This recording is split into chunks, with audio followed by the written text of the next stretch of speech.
Being, to a certain extent, the traditional and romantically nostalgic kind of person, I was never much into dating sites and apps.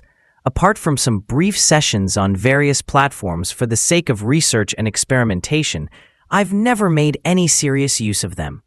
However, as with pretty much every other aspect of modern life, the way the internet has revolutionized people's interactions in the erotic romantic level has kept my curiosity high since the days of its inception. Besides the obvious reasons urging people to use such platforms, be it to find their soulmate, a one-night stand, or just chatting while exciting their imagination and masturbating over their mobile phone screen, I've been particularly interested in other, not-so-obvious, profit-oriented uses people such as scammers, blackmailers, and the platform's creators and managers themselves make of them. I've long known that individuals operate fake profiles on such sites for a great variety of purposes.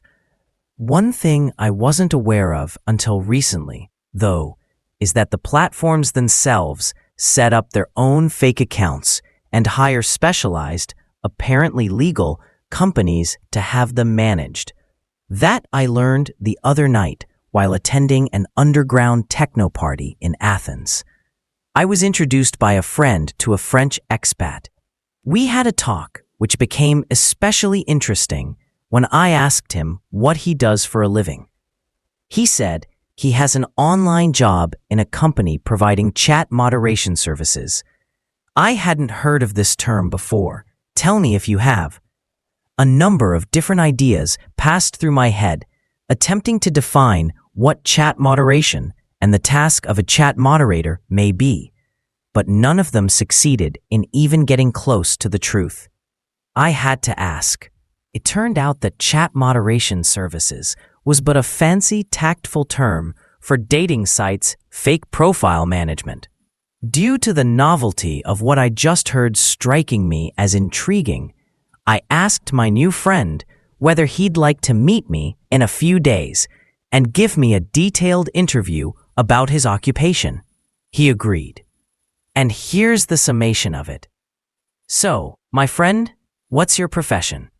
Well, as I told you before, I work as a chat moderator. It is a 100% location and schedule-free job. What I basically do is sitting at home and replying to messages. Look, it works like this. There is always an extreme imbalance between male and female accounts on all dating sites, and especially the erotic ones. I mean, if you are a girl and want sex, no matter how bad you look, you hardly even need to go to the bar. You will probably have plenty of choices for good-looking guys to pick up along your way there. Furthermore, they don't want the men to be chatting much with real girls, even when there are some. They don't want them to get married or anything and quit the site. Because of this fact, the companies need to cure the imbalance in order to keep the platform running and generating income. They do this by creating a corresponding to the male's number of fake female profiles, so they can keep the male's interest alive, and thus their subscriptions streaming in. There comes my part. I just log into the system whenever I feel like working. I see all the guys waiting for a reply from all the different bogus girls' accounts, and I start answering them one after another. One says, "Hello, sexy, how are you?" And I'm like, "I'm good, and you? LOL." And the conversation goes on. That's the thing. Are you given some guidelines on how the answers should be like? Yes, of course. We basically need to keep the guys entertained while perpetually postponing the meeting. When a guy presses for a meeting, we need to keep the line of, "Dude, I'm not here looking just for sex. If I want to have sex, I can go to the bar. I need to get to know you better before I agree to see you." Some of them are too anxious to meet up with the girls. We cannot satisfy their needs, and they will soon drop out of the app. Some others enjoy chatting, or even, due to being married or any other reason, they are there for chatting alone. They are the site's ideal clients. And how did you find this job in the first place? It was recommended to me by a guy I knew in Estonia who did it already.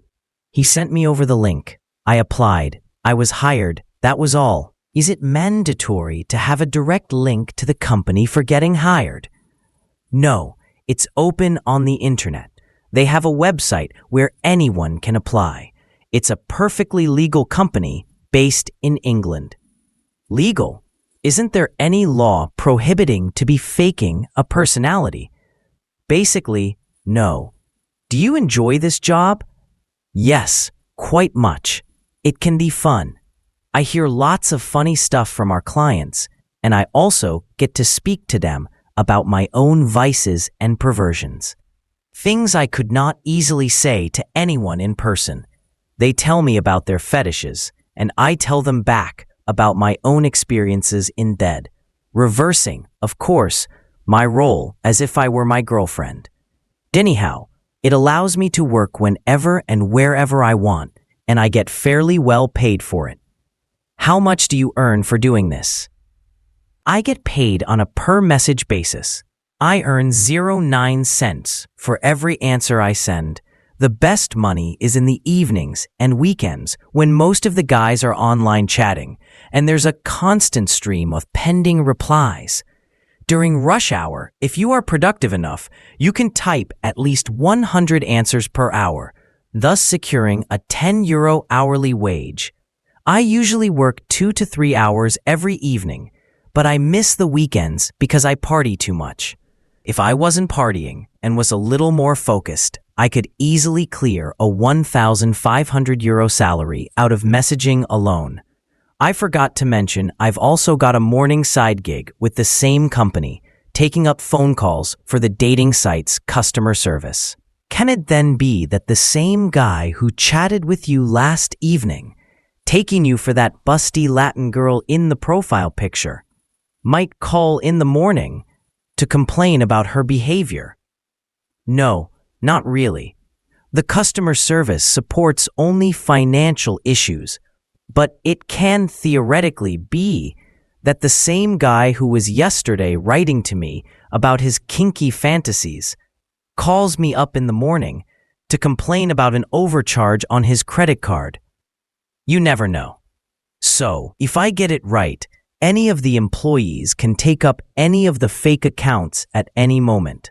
Wouldn't it be more efficient if each individual employee was responsible for one or a few unique girls' profiles?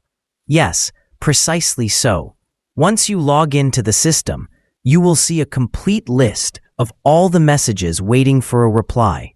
The first available employee will rejoin. It could indeed be more practical if we could take up specific profiles. This way, we could sustain coherent conversations with the clients from start to finish and increase their engagement with the site. On top of that, it would also be more fun for me as an employee. But I suppose it would be challenging to manage. Since we work on a free schedule basis, it wouldn't be easy to keep the conversation running with the clients. It wouldn't be good to let a client waiting for a reply for a whole week, for example. But nor do we need to communicate with them too frequently. When they pay, let's say, a €30 monthly subscription, and each message they receive costs 0.9 cents, if you send them more than 300 messages in a month or 10 in a day, you are in the red. I believe there must be an algorithm in place to take care of this, showing, hiding, and prioritizing messages to be answered accordingly for maximizing profits. Do you and each one employee of the company work for only one site, or can you take up profiles across multiple sites? Each employee gets assigned to work for one site only. I, for instance, work for a French language erotic app. The company serves a great multitude of dating and erotic sites in many different languages, who are the ones creating the fake profiles in the first place. Our company only provides them with the appropriate staff to manage them. I assume the profiles are created strategically according to statistical research. Of course, They know their male clientele very well. They set up accounts according to demand. They throw in profiles of diverse nationalities, ages, personalities. All the range is covered, from the super sexy, exotic girl with the lecherous pictures to the Puritan Christian girl looking to start a big traditional family. You name it. And what about the girls' pictures? Do you know where they come from? No clue. They may be downloading them from Google. They may be buying them from stock repositories. Some profiles have only one picture. Some others have many. I get paid to write messages. Wherever the pictures of the girls I feign come from, nothing I care to know. Does your company also serve mainstream dating sites like Tinder or Badoo? I assume they do. Knowing all the company's contracts is none of my business.